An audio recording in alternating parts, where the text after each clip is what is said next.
Case study: Portuguese Post Office.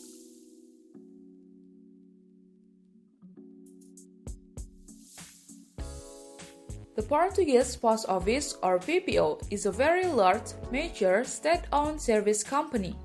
PPO has a concession for the Universal Postal Service and operates as a partially regulated monopoly.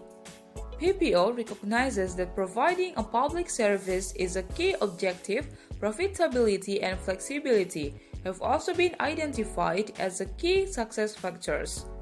Organizational structure was a key control feature of the PPO, both at top and lower levels. At the top level, the company was organized in 4 building blocks, including first, board support units, for example, auditing, planning and control, quality, and legal services. Second, service units, for example, processing and transporting, and also IT. Third, business units, for example, mail service, express mail and parcel services, postal financial services, sales network, and distributions network. And last, 4 subsidiary firms. At lower levels, organization structure was very formal, with a chain of command defined in an unambiguous way. Managers' authority was clearly established and delegation of decision-taking followed through the company's hierarchical structure. As a first-line manager state, we have a military tradition. We use a lot of jargon. The hierarchy's role, and when there are any problems, they are always serious. For instance, a company structure in business units requires a different process of control from one organized functionally.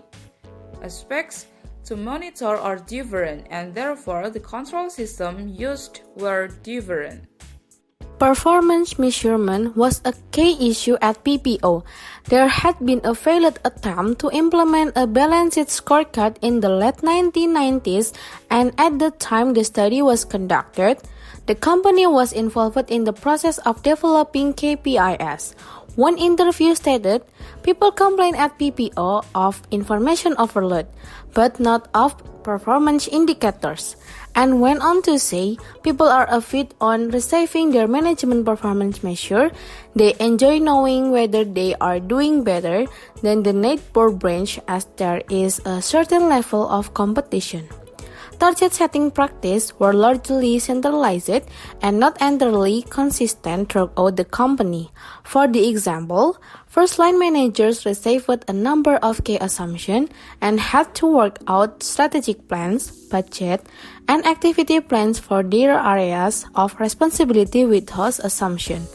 Some of these assumptions were actual targets for key variables such as a sales turnover growth.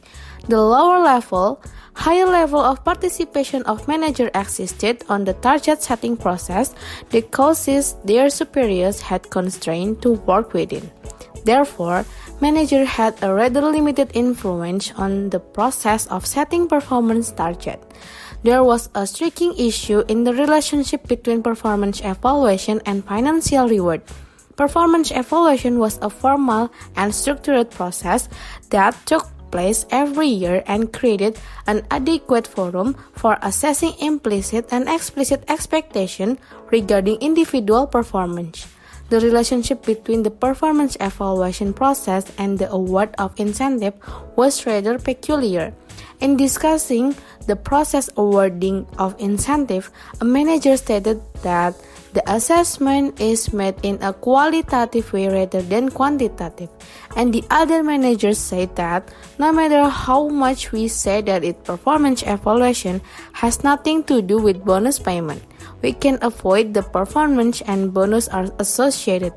This practice seemed to be counterproductive and misuse of the company resources. It also suggested that social and political factors played a key role in the decision process of awarding incentive.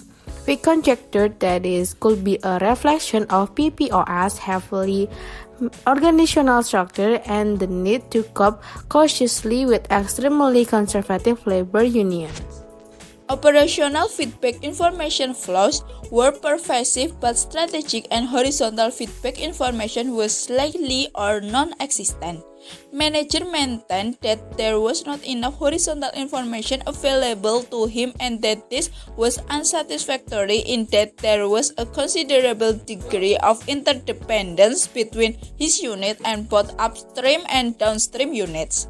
In conclusion, although operational information was important in keeping the PPO running smoothly, the shortage of strategic information provided to managers seems to have contributed to a lack of long-term direction.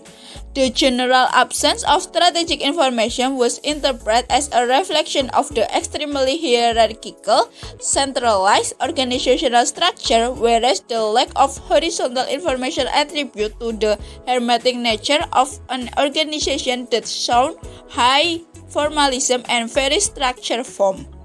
The PPO's control system appeared to have some limitations, although it addressed the 5 areas indicated by Outlaw's 1999 frameworks. The links between the areas were weak and in some cases even counterproductive. PPO's key objectives were rather diffuse.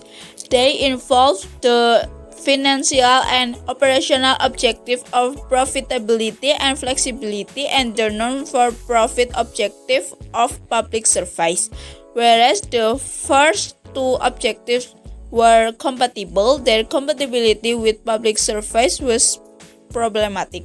The implication was that the process of devising strategies and plans involved some sort of compromise between opposing forces. There was a clear effort to make the process coherent with a biannual revision of the PPO's strategic plan, but this had not ensured that the formulation of strategies and plans was straightforward. The latent conflict between for-profit and not-for-profit objectives was a key element behind this contradiction. Concurrently, effort to bring an entrepreneurial attitude to managers and the plans to introduce an internal transfer pricing system were one indication of this. Seems to conflict with the need to ensure some stability in the process of transition from the traditional way of running the company. The failure of the balanced scorecard implementation process can be seen as one example of the adverse consequences of this tension. Notwithstanding these inconsistencies and contradictions, changes made in recent years at the level of the control system were notable in their. The examination of the four-level control made apparent the existence of an imbalance between the positive and negative forces of the control system. In fact, boundary system and diagnostic control system proliferated in PPO, whereas belief system and interactive control system were far less prominent. It is likely the unleashing of the creative, dynamic, inspiring, idea-generating, learning forces would contribute to a more balanced management control system. And more in terms of visioning would certainly be an important contribution in this direction. Vickers 1967 argues that negative control differ from positive control in three different ways. Firstly, they have an intermittent nature since they remain out of action until the limit is reached or breached. Secondly, when negative control are put into operation, their goal is to drive the company away from the imminent risk. Thirdly, experience cannot validate negative control in the same way it does for positive control. This is so because negative control constantly avoid the organization breaching the limit and therefore make it impossible to experience what would have happened if they had been infringed. The aforementioned imbalance between the positive and negative forces of the control system is partially driven by the nature of interactive control system. The use of additional control tools doesn't warrant greater level of interactive use of the control system. No doubt some control mechanism can favor diagnostic or interactive uses, but ultimately it is the way control tools are used as opposed to their existence that determines their diagnostic or interactive nature. Given the size of the organization, this could not be investigated further due to time limitation.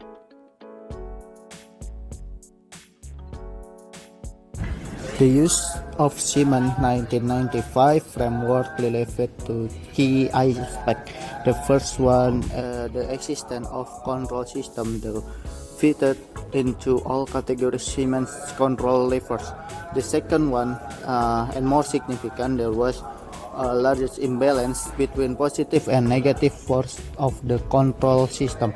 The three control structure fitted PPO's belief system. These were PPO's vision of 2005 strategic planning and board in general meeting.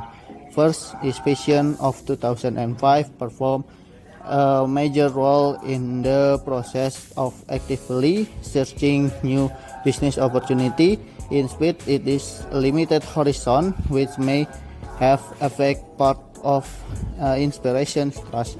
Second, the strategic process was mechanism that contribute to companies' reflection about future prospects and opportunities. This, while board address in general meetings were used to convey to managers, their other employees, the PPO's vision and views on emergency opportunities. PPO's boundary system incorporate four main control structure. The control planning is key assumption. The board address and organizational structure. It was clear to the top level thought process by which PPO disseminated alternative course of action,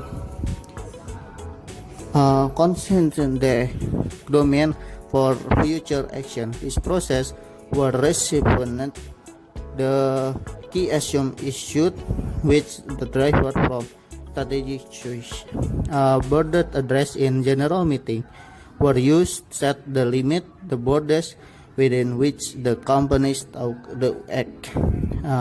The strategic plan which prepared by all sub-units of PPOs was vivid expiration of the borders set by the three previous mentioned the control mechanism. Finally, PPO's organization structure played an extremely important role companies' bordering system. The formality and the definition of role responsibilities were no doubt a building block of PPO's bordering system.